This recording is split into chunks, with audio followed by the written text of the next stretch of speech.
Dagon by H.P. Lovecraft. I am writing this under an appreciable mental strain, since by tonight I shall be no more penniless, and at the end of my supply of the drug which alone makes life endurable, I can bear the torture no longer, and shall cast myself from this garret window into the squalid street below. Do not think from my slavery to morphine that I am a weakling or a degenerate. When you have read these hastily scrawled pages you may guess, though never fully realize, why it is that I must have forgetfulness or death. It was in one of the most open and least frequented parts of the broad Pacific that the packet of which I was supercargo fell a victim to the German sea raider. The Great War was then at its very beginning, and the ocean forces of the Hun had not completely sunk to their later degradation, so that our vessel was made a legitimate prize, whilst we of her crew were treated with all the fairness and consideration due us as naval prisoners. So liberal, indeed, was the discipline of our captors, that 5 days after we were taken I managed to escape alone in a small boat with water and provisions for a good length of time. When I finally found myself adrift and free, I had but little idea of my surroundings. Never a competent navigator, I could only guess vaguely by the sun and stars that I was somewhat south of the equator. Of the longitude I knew nothing, and no island or coastline was in sight. The weather kept fair, and for uncounted days I drifted aimlessly beneath the scorching sun, waiting either for some passing ship, or to be cast on the shores of some habitable land. But neither ship nor land appeared, and I began to despair in my solitude upon the heaving fastnesses of unbroken blue. The change happened whilst I slept. Its details I shall never know, for my slumber, though troubled and dream-infested, was continuous. When at last I awaked, it was to discover myself half sucked into a slimy expanse of hellish black mire which extended about me in monotonous undulations as far as I could see, and in which my boat lay grounded some distance away. Though one might well imagine that my first sensation would be of wonder at so prodigious and unexpected a transformation of scenery, I was in reality more horrified than astonished, for there was in the air and in the rotting soil a sinister quality which chilled me to the very core. The region was putrid with the carcasses of decaying fish, and of other less describable things which I saw protruding from the nasty mud of the unending plain.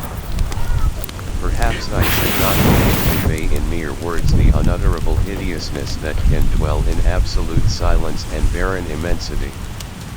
There was nothing within hearing, and nothing in sight save a vast reach of black slime, yet the very completeness of the stillness and the homogeneity of the landscape oppressed me with a nauseating fear. The sun was blazing down from a sky which seemed to me almost black in its cloudless cruelty, as though reflecting the inky marsh beneath my feet. As I crawled into the stranded boat I realized that only one theory could explain my position. Through some unprecedented volcanic upheaval, a portion of the ocean floor must have been thrown to the surface, exposing regions which for innumerable millions of years had lain hidden under unfathomable watery depths.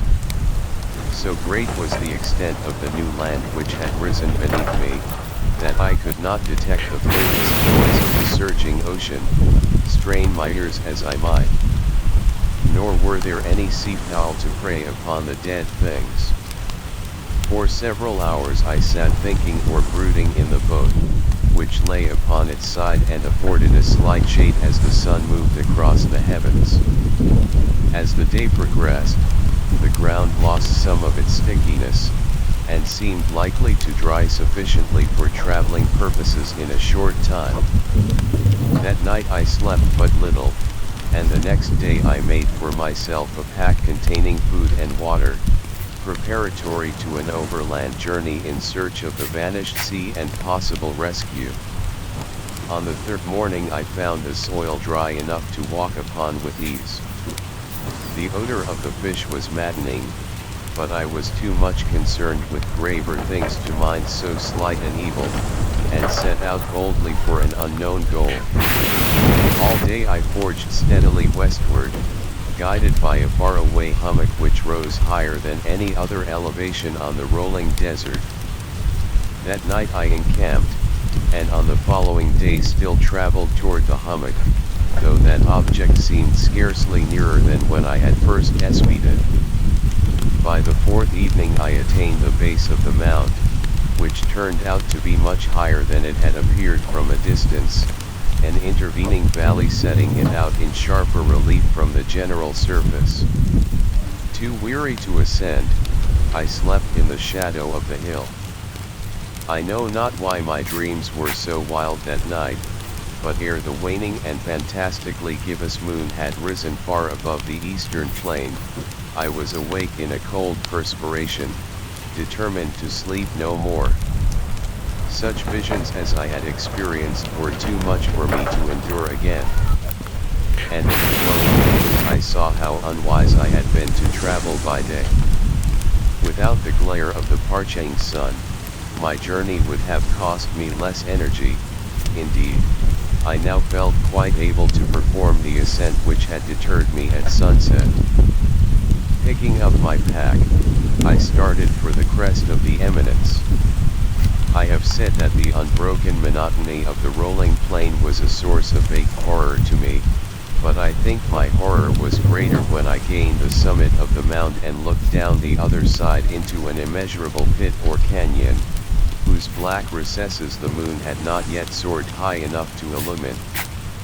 I felt myself on the edge of the world, peering over the rim into a fathomless chaos of eternal night. Through my terror ran curious reminiscences of Paradise Lost, and of Satan's hideous climb through the unfashioned realms of darkness. As the moon climbed higher in the sky, I began to see that the slopes of the valley were not quite so perpendicular as I had imagined. Ledges and outcroppings of rock afforded fairly easy footholds for a descent, whilst after a drop of a few hundred feet, the declivity became very gradual.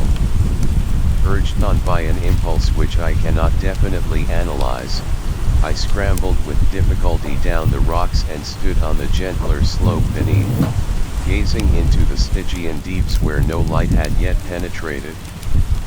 All at once my attention was captured by a vast and singular object on the opposite slope, which rose steeply about 100 yards ahead of me, an object that gleamed whitely in the newly bestowed rays of the ascending moon. That it was merely a gigantic piece of stone, I soon assured myself, but I was conscious of a distinct impression that its contour and position were not altogether the work of nature. A closer scrutiny filled me with sensations I cannot express, for despite its enormous magnitude, and its position in an abyss which had yawned at the bottom of the sea since the world was young, I perceived beyond a doubt that the strange object was a well-shaped monolith whose massive bulk had known the workmanship and perhaps the worship of living and thinking creatures. Dazed and frightened, yet not without a certain thrill of the scientist's or archaeologist's delight, I examined my surroundings more closely.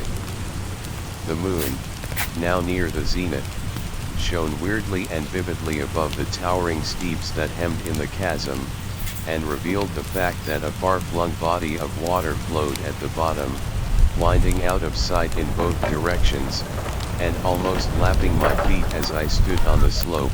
Across the chasm, the wavelets washed the base of the cyclopean monolith, on whose surface I could now trace both inscriptions and crude sculptures. The writing was in a system of hieroglyphics unknown to me, and unlike anything I had ever seen in books, consisting for the most part of conventionalist aquatic symbols such as fishes, eels, octopi, crustaceans, mollusks, whales, and the like. Several characters obviously represented marine things which are unknown to the modern world, but whose decomposing forms I had observed on the ocean-risen plain. It was the pictorial carving, however, that did most to hold me spellbound. Plainly visible across the intervening water on account of their enormous size, were an array of bas-reliefs whose subjects would have excited the envy of a Doric. I think that these things were supposed to depict men, at least, a certain sort of men, though the creatures were shown disporting like fishes in the waters of some marine grotto, or paying homage at some monolithic shrine which appeared to be under the waves as well. Of their faces and forms I dare not speak in detail, for the mere remembrance makes me grow faint.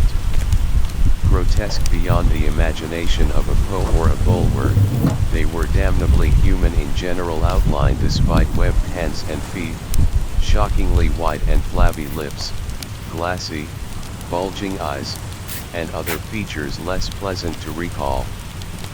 Curiously enough, they seemed to have been chiseled badly out of proportion with their scenic background, for one of the creatures was shown in the act of killing a whale represented as but little larger than himself. I remarked, as I say, their grotesqueness and strange size, but in a moment decided that they were merely the imaginary gods of some primitive fishing or seafaring tribe, some tribe whose last descendant had perished years before the first ancestor of the Piltdown or Neanderthal man was born.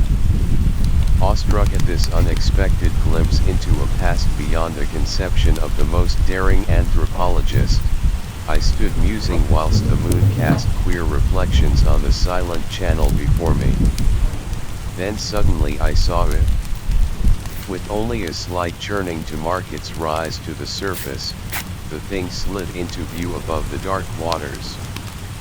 Vast, Polyphemus-like, and loathsome, it darted like a stupendous monster of nightmares to the monolith, about which it flung its gigantic scaly arms, the while it bowed its hideous head and gave vent to certain measured sounds. I think I went mad then. Of my frantic ascent of the slope and cliff, and of my delirious journey back to the stranded boat, I remember little. I believe I sang a great deal, and laughed oddly when I was unable to sing. I have indistinct recollections of a great storm some time after I reached the boat. At any rate, I know that I heard peals of thunder and other tones which nature utters only in her wildest moods. When I came out of the shadows I was in a San Francisco hospital, brought thither by the captain of the American ship which had picked up my boat in mid-ocean. In my delirium I had said much, but found that my words had been given scant attention. Of any land upheaval in the Pacific, my rescuers knew nothing, nor did I deem it necessary to insist upon a thing which I knew they could not believe. Once I sought out a celebrated ethnologist, and amused him with peculiar questions regarding the ancient Philistine legend of Dagon, the fish god, but soon perceiving that he was hopelessly conventional, I did not press my inquiries. It is at night, especially when the moon is gibbous and waning, that I see the thing. I tried morphine, but the drug has given only transient surcease, and has drawn me into its clutches as a hopeless slave.